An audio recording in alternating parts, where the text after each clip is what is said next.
So the Vidalia onion is not really that bad when you're slicing it, but the other ones are. My eyes are getting affected by the red onion right now, and I don't want to cut my finger off, so I'm trying to stay focused. And the one that's going to get me right here, I've sliced tons of these in Italian restaurants and stuff like that, so yeah, we do that in half.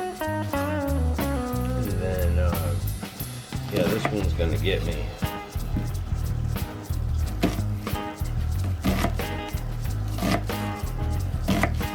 Maybe not. I don't feel it. But if you're cutting lots of onions up, put them underwater and cut them up underwater. And wear some, like, you know, like knife-proof gloves, you know, sharp kind of. I put olive oil and garlic in here.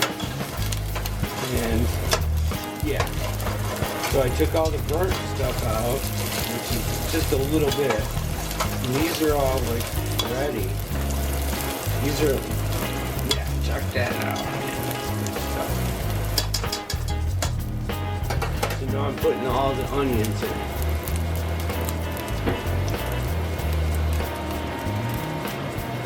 I'm going to start off with these red ones. Let's go. The one thing is getting the pan too hot. I'm going to pour a little bit more olive oil in there, that's it. And I'm going to put some pepper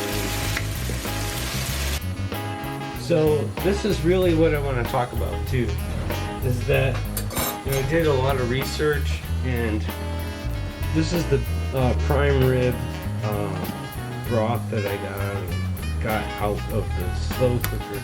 And you can see that it's got like a little lid on there. I have not touched it since I took it out.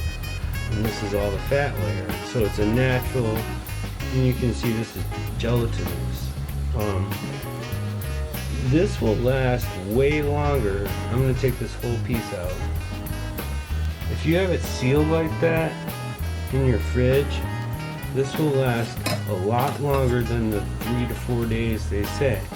This could actually, if that was a lot thicker, if this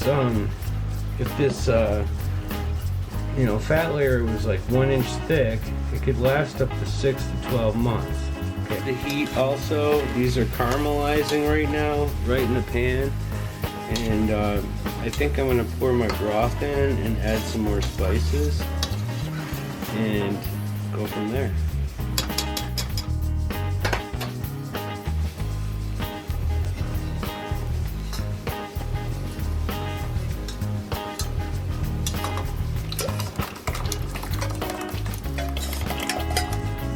It only took like 10 minutes for this bread to like soften up again. And I'm packing it up, cleaning up the kitchen. There's the tripod, and that's the whole scenario.